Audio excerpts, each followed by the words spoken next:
χρονολόγηση των κτερισμάτων τι έδειξε?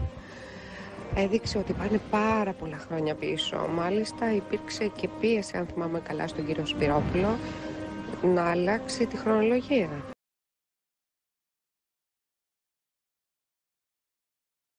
Από 10 μέρες εγώ μετατέθηκα και έτσι το έργο έμεινε ημιτελές. Μετατέθηκα από τη Θήβα, είδα όταν επέστρεψα ότι υπήρχε εδώ επάνω τσιμέντο. Μερικοί με βεβαίωσαν ότι έπεσαν πολλές μπετονιέρες με τσιμέντο μέσα. Θεωρώ ότι αυτό είναι ένα πολιτιστικό έγκλημα. Δεν ξέρω ποιος το έκανε, κάποτε πρέπει να λογοδοτήσει γι' αυτό.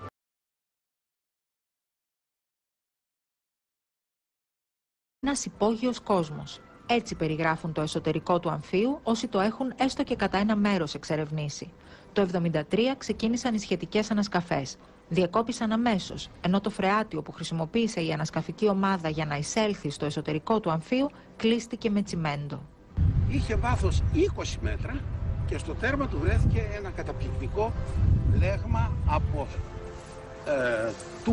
ένα τούνελ από σύραγγες, οι οποίες έχουν ύψος περίπου 5 μέτρα, έχουν φάρδος 1,80 περίπου. Θυμάμαι ότι μπαίναμε μέσα και παίζαμε σε στοές, οι οποίες μας έλεγαν ότι επικοινωνούν μεταξύ τους. Δεν είχα ρισκάρει να κατέβω πιο χαμηλά από τα 2 πρώτα επίπεδα. Μιλήσατε για 2 επίπεδα. Υπήρχε και τρίτο? Έτσι έλεγαν ότι υπήρχε και πιο κάτω και άλλο επίπεδο, αλλά εγώ δεν είχα κατέβει. Θα το περιγράφατε δηλαδή σαν μια πολυκατοικία κάτω από τη γη? Ακριβώς, ναι. Θα έλεγα ότι υπήρχαν στοές που επικοινωνούσαν και που κατεβαίνανε σε ένα βάθος που δεν ξέρω από ένα σημείο και μετά. Εγώ θυμάμαι 2 στοές που η μία ήταν κάτω από την άλλη μέχρι τις οποίες είχα πάει. Μετά υπήρχε μια άλλη στοά και ακουγόταν και ένας θόρυβος. Πολλοί λέγανε ότι ήταν και υπόγειο ποτάμι, δεν ξέρω. Τώρα, αν αυτά σε βαθύτερο επίπεδο επικοινωνούν μεταξύ τους, δεν μπορώ να το ξέρω. Κύριε Σπυρόπουλε, τι θα σήμαινε για την Ελλάδα, για την αρχαιολογία γενικότερα, μια τέτοια ανακάλυψη? Μια πυραμίδα στον ελλαδικό χώρο, αρχαιότερη των Αιγυπτιακών δηλαδή. Κοιτάξτε, δεν θα διακινδυνεύσω τώρα την συγκριτική χρονολόγηση με τις Αιγυπτιακές πυραμίδες. Αν δεν είναι αρχαιότερη, είναι τουλάχιστον σύγχρονη.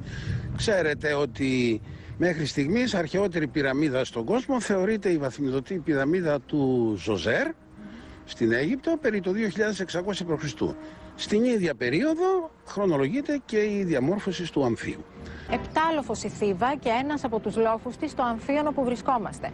Όμως αυτό που βλέπετε είναι στα αλήθεια απλά ένας λόφος. Κάποιες ανασκαφές που διεκόπησαν χωρίς εξηγήσεις το 1973 απεκάλυψαν ότι κάτω από αυτό το λόφο κρύβεται ένας υπόγειος κόσμος και μια πυραμίδα. Μια πυραμίδα βαθμιδωτή που θυμίζει εκείνες των Ίνκας.